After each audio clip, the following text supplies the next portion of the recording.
I'm Emily, 24F, and I grew up with a stepsister, Vanessa, 28F, who made my life a living hell. For as long as I can remember, she's been the golden child, the one who could do no wrong. Meanwhile, I was the afterthought, the one who had to be understanding and mature while she got away with everything. My father remarried when I was 10, and Vanessa, who was 14 at the time, walked into our lives like she owned the place. It didn't take long for the favoritism to start. My stepmother treated Vanessa like she was royalty. Every time she wanted something, she got it. If I wanted something, suddenly there were financial concerns or more important priorities. And my father? He just let it happen. He wasn't a bad dad, but he was passive, always trying to avoid conflict. He'd tell me to be the bigger person whenever Vanessa did something cruel. That was the pattern. Vanessa caused problems, I had to deal with it.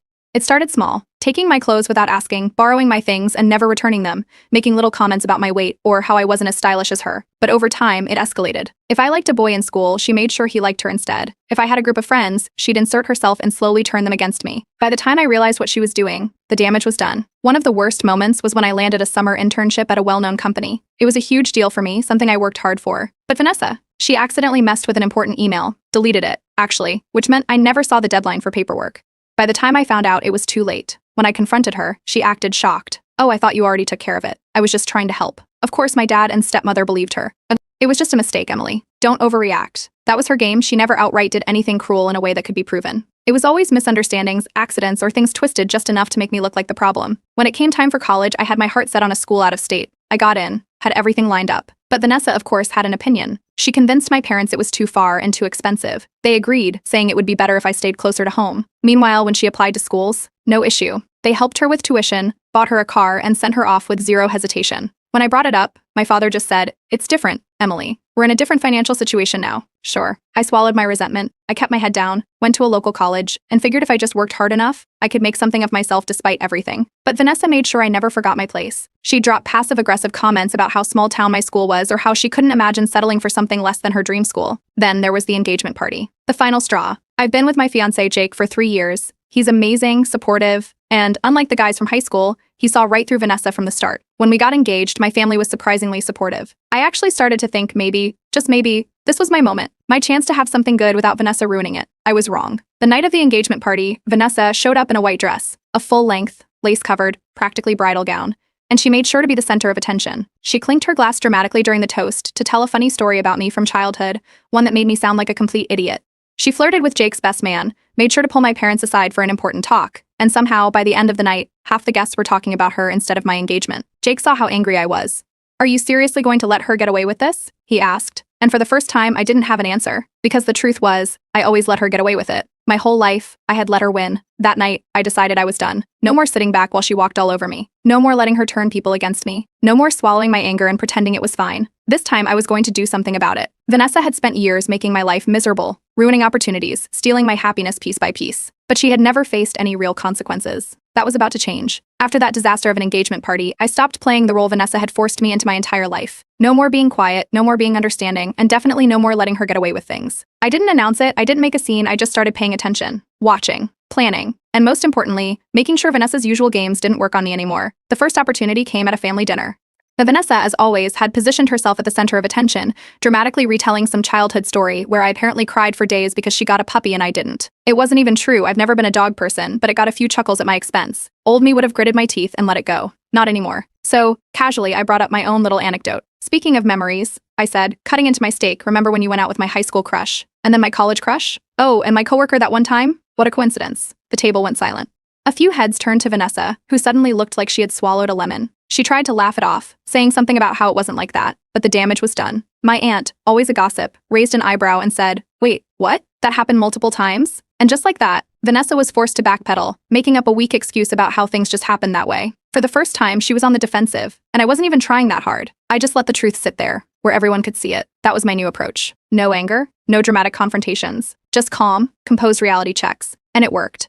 I stopped reacting when Vanessa tried her usual digs. Instead, I played the part of the mature, successful sister, the one who had moved on from petty drama. It drove her insane. She was used to me snapping back, getting frustrated, making myself look like the overdramatic one. But now, she had nothing to work with. Meanwhile, I had bigger things to focus on. A few weeks later, I got a job offer. A good one. The kind of opportunity Vanessa would have sabotaged in the past. I made sure she had zero access to my application process, no way to interfere. When I officially accepted the position, I waited until we were all at a family gathering to mention it. "My new company is flying me out for training next month," I said casually, scrolling through my phone. "It's a really great opportunity." Vanessa's smile was tight. "Oh, I thought you were still looking. I just shrugged. Nope, I was careful this time. She got the message. But then, Vanessa pulled a classic Vanessa move. She announced she was getting married. I wasn't even surprised. She had been with her fiancé, Brian, for a little over a year. It wasn't exactly a stable relationship, but Vanessa never let something like that stop her. The second she saw me happy, moving forward in life, she had to upstage me. And she made sure to do it publicly, right in the middle of dinner. Brian didn't even look that excited, to be honest. He smiled, nodded, but there was something off in his expression. It was subtle, but I saw it. I started paying attention. Then, something unexpected happened. One of the guys Vanessa had stolen in high school reached out. He sent a casual message, saying he had been thinking about old times, and surprise, he now realized Vanessa had been manipulative. He apologized for believing her lies back then. It wasn't much, but it proved something. People were starting to see through her. That's when I decided to lean into my next move, social media. I wasn't posting anything directly about Vanessa, of course, but I started subtly reclaiming my narrative. Pictures of me with mutual friends, casual mentions of career wins, throwback posts of college memories. Harmless, but effective. The version of me Vanessa had built over the years, the weak, dramatic little stepsister, didn't match reality anymore. And people noticed. It worked even better at social events. At a party, Vanessa told a story about how she helped me with college applications. I didn't even argue. I just laughed and said, "Help? Oh, you mean when you convinced our parents that my dream school was too expensive?" That was so helpful. The laughter that followed wasn't for her. But the best part, Brian, the fiancé, was starting to catch on. Vanessa had always been careful about what she let him see. But cracks were forming. He didn't know about her habit of stealing other girls' crushes. He didn't know about her history of manipulating people. And he definitely didn't know about the things she had said about him before they got engaged. So, oops, a mutual friend, someone who had also been burned by Vanessa, reached out to Brian. They had proof old messages Vanessa had sent, mocking him, treating him as a backup plan. I didn't send it myself. I didn't have to. The truth had a way of surfacing on its own. An old group chat message where Vanessa had mocked him, calling him a safe choice and joking that he was better than being alone. It was an accident, of course. A slip of the fingers. These things happen. And just like that, Vanessa's perfect little world started to shift. She wasn't getting the reactions she expected. People weren't laughing at her jokes the way they used to. Family wasn't blindly taking her side. And Brian? He was paying way more attention now. Vanessa tried to regain control. At another family event, she threw out a classic humiliation attempt, loudly commenting on how I had been so awkward in school and how it was cute that I had finally come out of my shell.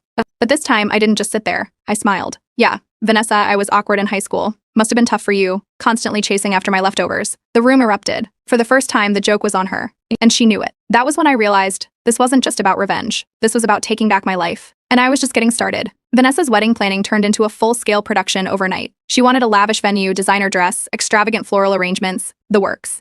And of course, she expected our father to foot the bill. At a family gathering, she started dropping hints about needing a little help covering expenses. It wasn't even subtle. She talked about how family support was so important and how our father had always been there for her. I knew exactly where this was going. So, before anyone could respond, I leaned back in my chair and asked, "Oh, does that mean you'll be helping me the same way when I get married?" Silence. My father shifted uncomfortably. My stepmother looked like she just bit into a lemon. Vanessa, caught off guard, tried to regain control. She launched into a speech about how her situation was different, how timing mattered, how they had more financial flexibility back then. No one looked convinced. An aunt chimed in, "Well, fairness is important, isn't it?" That was the moment I realized people were starting to notice the pattern. Vanessa wasn't the golden child anymore, and Brian, her fiancé, noticed too. From that point on, he wasn't as enthusiastic about wedding planning. At first, it was small things, pushing back venue visits, not immediately agreeing to expensive decisions. But then, a few days later, I got a message from one of his friends. Apparently, the screenshot I accidentally sent had made its way around. Brian's friend wanted to know if there was more to the story. Oh, there was more. So I sent him a few old messages, proof that Vanessa had referred to Brian as her backup option and not really her type, but stable. Nothing dramatic, just screenshots of things she actually said. A day later, Brian started noticing inconsistencies. At first, it was small things, hesitations in Vanessa's stories, casual remarks from her friends that contradicted what she had told him. Then, at a dinner with his family, his sister mentioned Vanessa's past relationship in passing. Brian's expression shifted, but he didn't say anything. Later, in private, he asked Vanessa about it. She laughed it off, dismissing it as something that wasn't serious, but Brian wasn't convinced. The seed of doubt was planted, and from that moment, he began looking at her differently. But I knew the truth. I had witnessed the truth. She tried to gaslight him, of course. That wasn't serious. That was just a fling. But Brian wasn't buying it. The next time I saw them together, the energy was off. Vanessa was tense. Brian was distracted. She pulled me aside, her tone fake sweet. "I know what you're doing." I just smiled. "What do you mean?" That's when she snapped. Loudly, in front of half the family, she accused me of trying to ruin her wedding. That I was jealous, vindictive, bitter. I didn't raise my voice. I didn't react emotionally. I just shrugged and said, "I'm just making sure everyone knows the full truth." A few relatives exchanged glances. For the first time, Vanessa wasn't in control of the narrative, and she knew it. Brian started investigating on his own. He reached out to old friends, looked into stories Vanessa had told him. It didn't take long for him to find more inconsistencies. Then, the biggest shift yet, one of our aunts, who had always been neutral, openly defended me.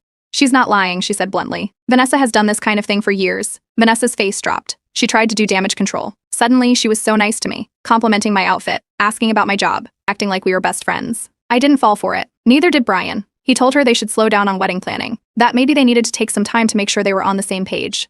Vanessa lost it. For the first time in her life, she wasn't getting what she wanted just by manipulating people. She called me a homewrecker, accused me of poisoning Brian's mind, said I was trying to ruin her happiness.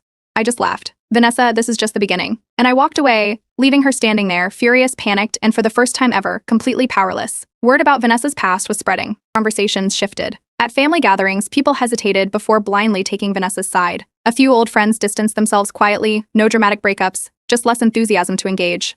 The change was subtle at first, but undeniable. Her influence was waning, not through scandal, but through accumulated doubt. At first, Vanessa ignored it. She acted like everything was normal, keeping up the same smug attitude she always had. But I noticed something different. Brian wasn't as affectionate anymore. He wasn't as quick to agree with her, and when she spoke, he listened differently, like he was actually questioning things. Then he stopped talking about wedding plans. Vanessa noticed. She tried to push things forward, casually bringing up finalizing dates, booking venues. Brian stalled, said they should take their time, make sure they were both on the same page. Vanessa's smile stayed in place, but I could tell she was panicking. And then, the fake apologies started. She pulled me aside at a family event, acting unusually sweet, asking about my job, saying she wanted to put the past behind us. It was so obvious. This wasn't an apology, it was damage control. I didn't reject her outright. I just smiled, played along. She wasn't fooling anyone. And then something interesting happened. One of Vanessa's old friends reached out to Brian. Someone from years ago, someone Vanessa had long since cut off. Apparently, she had been lying about her past. Brian had believed she had never been in a serious relationship before him. That's what she told him. Anyway, the truth? She had a long-term boyfriend in college. A messy breakup. And she had hidden all of it. Brian confronted her. She tried to laugh it off, make excuses, but he wasn't buying it. And then Vanessa snapped. She found me alone after dinner, cornering me in the hallway. Her face was red, her voice low and sharp. She accused me of ruining her life, of destroying her relationship, of being obsessed with her. I didn't argue. I didn't yell. I just shrugged and said, I didn't do anything, Vanessa. I just told the truth. That's when she really lost it. I just stood there, letting her rant, and when she was done, I walked away. For the first time, she had no control over the situation. And then I found out something even worse. Vanessa was in financial trouble. She had always lived beyond her means. Fancy vacations, designer clothes, expensive dinners. I had assumed Brian was funding it. Turns out he wasn't. She had maxed out multiple credit cards, and Brian had no idea. So I let that information slip to someone who would care, Brian's sister. She had always been protective of Brian, always skeptical of Vanessa. And now, she had something concrete to dig into. The next time I saw Vanessa, she looked exhausted. Her perfect image was cracking. She was losing control. And for the first time, she was the one scrambling to fix it. Brian was seeing the cracks now. The lies, the entitlement, the way Vanessa always twisted things in her favor. It was all becoming too obvious to ignore. He wasn't as affectionate anymore. He didn't jump to defend her like he used to. Conversations between them were shorter, less warm. Vanessa noticed. She started clinging harder, showering Brian with attention, overcompensating, acting sweeter, more loving, as if that could erase the growing doubts in his mind. But it wasn't working. The more she tried to tighten her grip, the more Brian pulled away. And then, the financial bomb dropped. Brian's sister had been paying attention. After I casually mentioned Vanessa's spending habits, she started digging. She took a closer look at Vanessa's lifestyle, the designer clothes, expensive vacations, luxury apartment. Something wasn't adding up. So she confronted Brian. At first, he didn't believe it. Vanessa had always painted herself as financially responsible, someone who just knew how to get good deals. But when his sister showed him proof, bank statements Vanessa had carelessly left around during family visits, it was undeniable. Thousands in debt, credit cards maxed out. Brian went straight to Vanessa.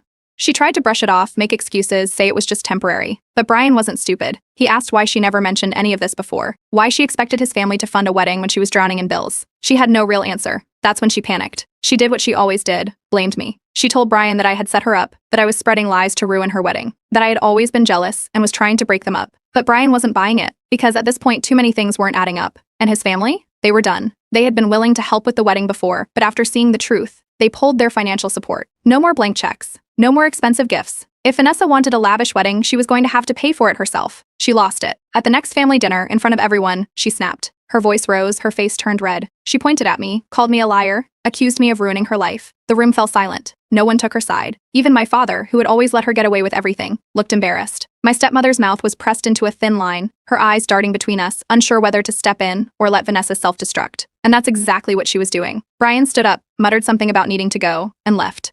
Vanessa's face drained of color. She realized she had just made everything worse. And it didn't stop there. The next few days were a mess. She called Brian constantly, left long messages, begged him to talk. She cried, promised she would change, swore she just needed a chance to explain. But it was too late. Brian wasn't coming back. A week later, he officially put the wedding on hold, indefinitely. And that was it. Vanessa floundered. She tried to salvage the situation, reassuring Brian, spinning stories to make herself seem like the victim.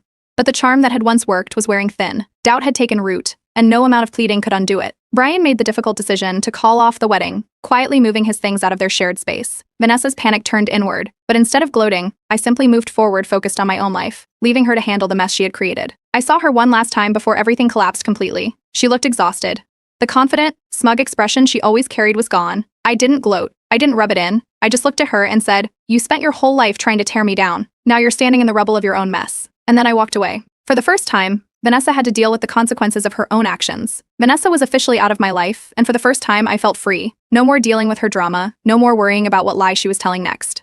She had spent years trying to make my life miserable, but now, she was too busy dealing with the wreckage of her own mistakes. And while she spiraled, I thrived. Work was going better than ever. A few months after Brian left Vanessa, I got promoted. The same job Vanessa had once tried to sabotage, I was excelling in it. Management took notice of my hard work, and I was offered a leadership position. A raise, better hours, more respect. It was everything I had worked for. Vanessa, of course, tried to pretend like nothing had changed. She posted inspirational quotes about healing and growth all over social media, like she hadn't just torpedoed her own life. But people weren't buying it. Friends distanced themselves. She wasn't getting invited to gatherings as much. Even family events were different. People weren't as eager to defend her anymore. Then Brian moved on. It happened fast. A few months after the breakup, he started seeing someone new. Someone kind, low drama, the complete opposite of Vanessa. And Vanessa lost it. She didn't say it outright, but I knew it was killing her. She posted passive-aggressive rants about how people move on too quickly, and how some women pretend to be nice but are actually snakes. No names, but it was obvious who she was talking about. Meanwhile, her financial situation kept getting worse. Without Brian helping cover expenses, her debt caught up to her. She had always lived beyond her means, expecting someone else to clean up the mess. But this time, there was no one to bail her out. She started selling things, designer bags, jewelry, anything she could get quick cash for.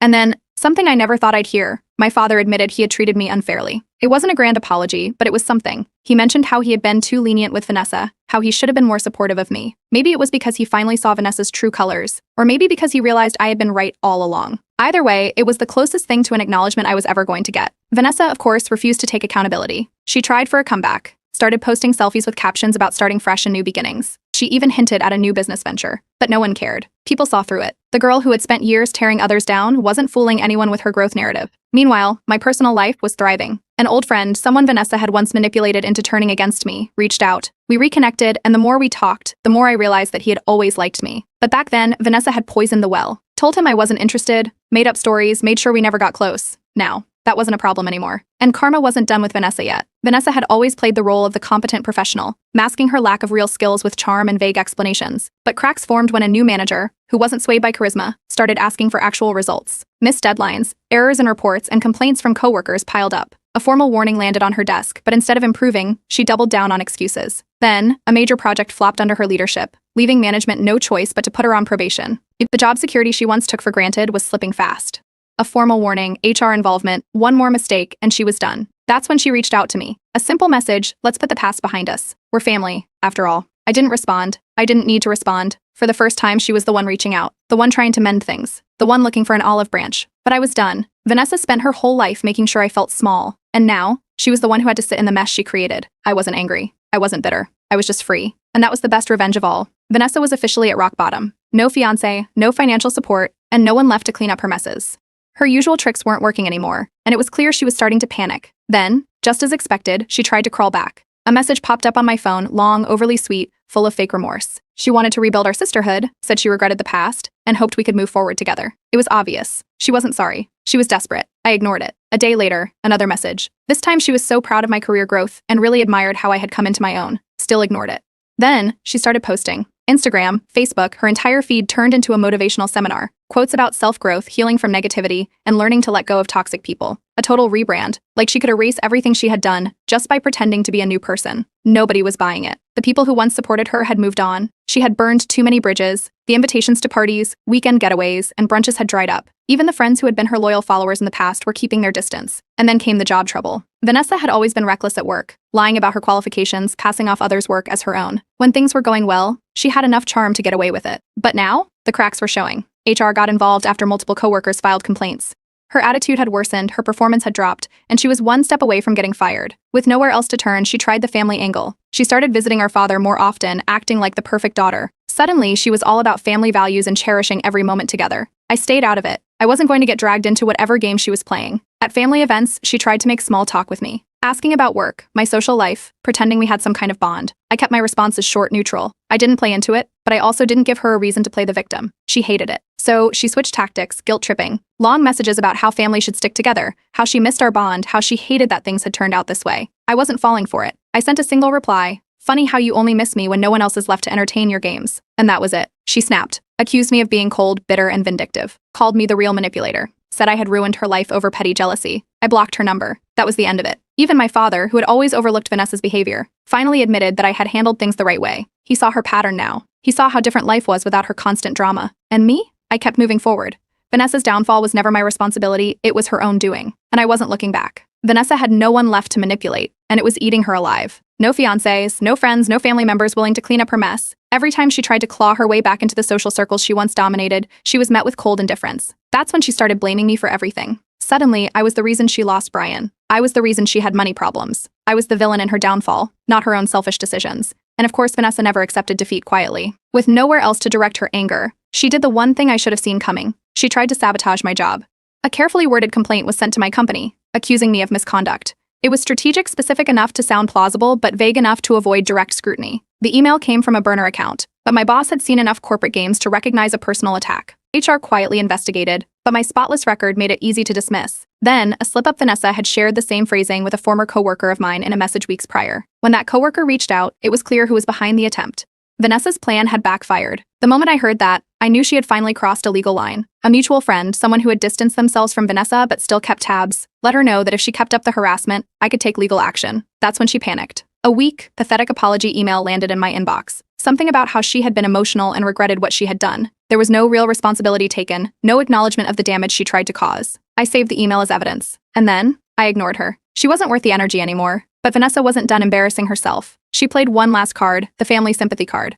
At a family gathering, she went into full dramatic mode, spinning a sob story about how hard her life had become, how she was struggling, how she had lost so much, and how no one cared about her anymore. It was an obvious attempt to guilt-trip everyone back onto her side, and for the first time, no one bought it. Even her stepmother, the one person who had always defended Vanessa blindly, stayed silent. That's when I knew it was over. Years ago, I would have felt sorry for her. I would have let her manipulate me back into being her emotional punching bag. Now, I felt nothing, just freedom. Vanessa kept spiraling. No friends, no support system, just an endless cycle of blaming others for her own mistakes. Meanwhile, my life had never been better. My career was thriving. My friendships were stronger than ever. And my relationship, happier, healthier, real. Vanessa, out of options, played her final card, a guilt trip. A long, dramatic message landed in my inbox, filled with regret, accusations, and veiled threats. You'll regret this when I'm gone. My response was simple and calm. I hope you find peace, Vanessa. But I'm done. And with that, I moved forward without looking back. For the first time in my life, Vanessa was powerless. No control, no influence, no ability to twist the narrative. And I was finally free. Her downfall had never been my responsibility. It had always been her own doing. It had been months since I last saw Vanessa. No more desperate messages, no more staged apologies, no more attempts to crawl back into my life. Just silence. And I had never been happier. Without the constant weight of her manipulation dragging me down, everything in my life started falling into place. My job was thriving. A major opportunity landed in my lap, something I never would have achieved if I were still stuck in the cycle of Vanessa's drama. A promotion, a better salary, a chance to travel. And this time, there was no one around to sabotage it. My personal life was even better. I was in a healthy, loving relationship with someone who treated me with actual respect. No passive-aggressive digs, no competition, no one trying to take what was mine. For the first time, I had real peace. Meanwhile, Vanessa was living in the mess she had made. She had no support system left. The people she once manipulated had moved on, tired of the constant drama. Friends stopped answering her calls. Old acquaintances didn't invite her out anymore. She had always relied on other people's approval, but now, no one cared. And my father? For years, he had turned a blind eye to Vanessa's treatment of me. But without her controlling the narrative, something changed. He started seeing me, not as the overdramatic younger sister Vanessa had always painted me as, but as an independent, successful person. He never said it outright, but I could tell. He regretted how things had been handled. And honestly, that was enough for me. Vanessa, of course, tried to make a comeback. She reached out to old friends, posting on social media about fresh starts and cutting out negative people. She made it sound like she was the victim, like she had been wronged, but no one was buying it. I didn't care. I didn't check her social media. I didn't ask about her. I didn't waste a single moment worrying about what she was doing. And when she realized she had no power left, she stopped trying. No more messages, no more guilt trips, no more sudden check-ins. For the first time in years, I had peace. I had always thought revenge meant getting even, exposing Vanessa, making her pay for everything she did. But the truth was, I never needed to destroy her. I just needed to remove her from my life. And that was enough. I set firm boundaries for the future. Family didn't mean tolerating toxicity. Love didn't mean letting someone walk all over me. And now, my support system was stronger than ever. Real friends, real love, real happiness. Vanessa? She was just a distant memory. Karma had done its job, and I didn't even have to lift a finger. The best revenge wasn't ruining her. It was thriving without her.